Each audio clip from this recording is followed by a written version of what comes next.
Dengan firman Tuhan tentu kita tidak merasa capek, melainkan kita bersyukur karena Tuhan memberikan kesempatan kepada kita, karena belum tentu besok atau lusa kalau mulai dengar lagi ini firman Tuhan. Jadi kita bersyukur pada malam hari ini kita boleh ada firman Tuhan, kita boleh belajar firman Tuhan, kita mendapatkan kesempatan, dan semua karena kasih Tuhan. Saya mengetahui bahwa waktu yang lalu Bapak Ibu juga sudah hadir. Saya harap Bapak Ibu tidak jenuh-jenuh mendengar firman Tuhan. Kami juga sangat senang sekali sebagai jemaat Tuhan di Pekano, senang sekali kalau Bapak Ibu datang. Pada malam pertama kita sudah belajar mengenai hukum-hukum Allah. Hukum-hukum Allah, kalau tidak ada hukum, orang tidak tahu dosa. Mengingini hak orang lain, berdusta, mencuri, berzina, menyebut nama Tuhan Allah dengan sembarangan, kalau tidak ada hukum, orang tidak tahu bahwa itu dosa. Itu pada malam yang pertama.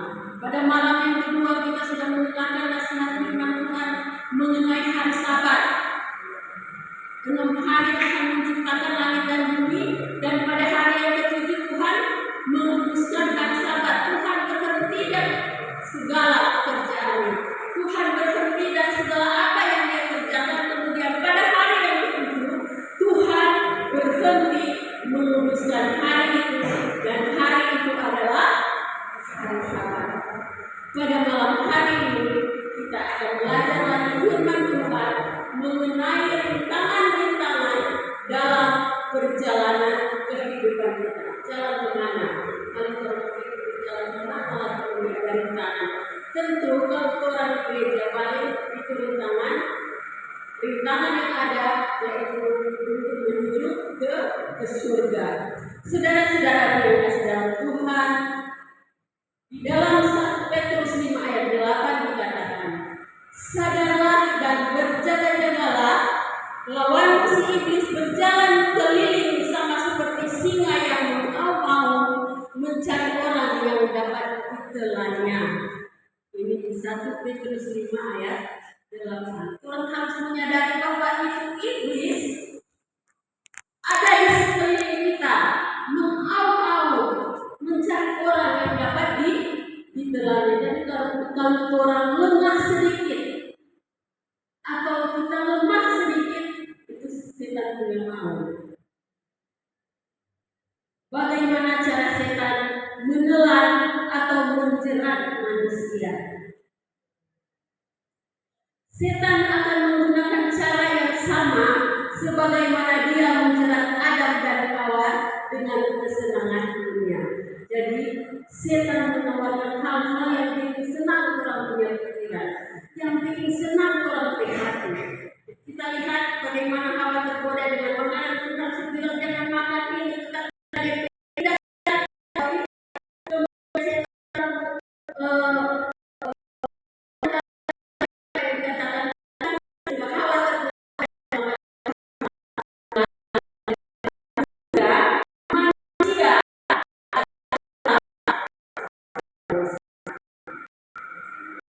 Galati 5 ayat 19 sampai 21 mengatakan hal yang ditawarkan setan adalah percabulan, cemaran,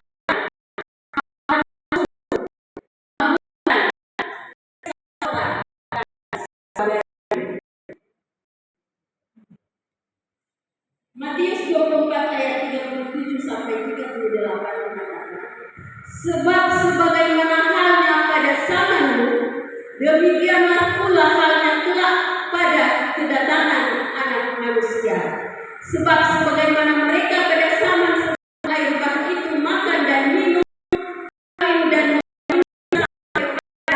maksud kita lihat tulis di tetapi terjadi di zaman perjanjian lama. Lukas 17 ayat 28 sampai 30. Demikian yang telah pada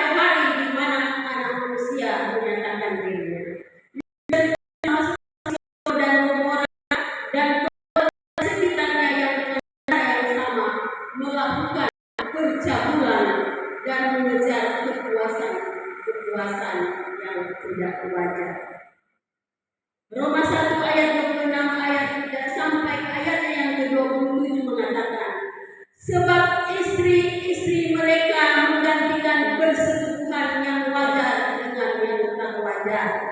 Demikian juga suami-suami meninggalkan persetubuhan yang wajar dengan istri mereka dan menyala-nyala berahi mereka seorang terhadap yang lain, sehingga mereka melakukan kemesuman dan karena yang menerima dalam diri mereka balasan yang setimpal untuk kesesatan mereka. Saudara, saat ini itu medsos, orang sudah mulai melarang orang buka medsos dan apa yang paling tinggi yang selalu kita lihat perselingkuhan di mana-mana. Buka HP, saudara lihat pasti ada.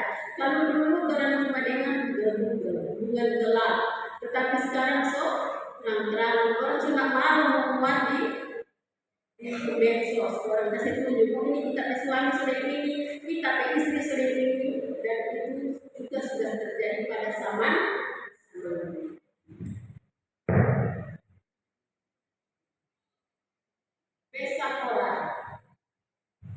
pesta pora ada yang pesta pora lewat narkoba, bahan adiktif dan makanan. Kita lihat ya, narkoba ini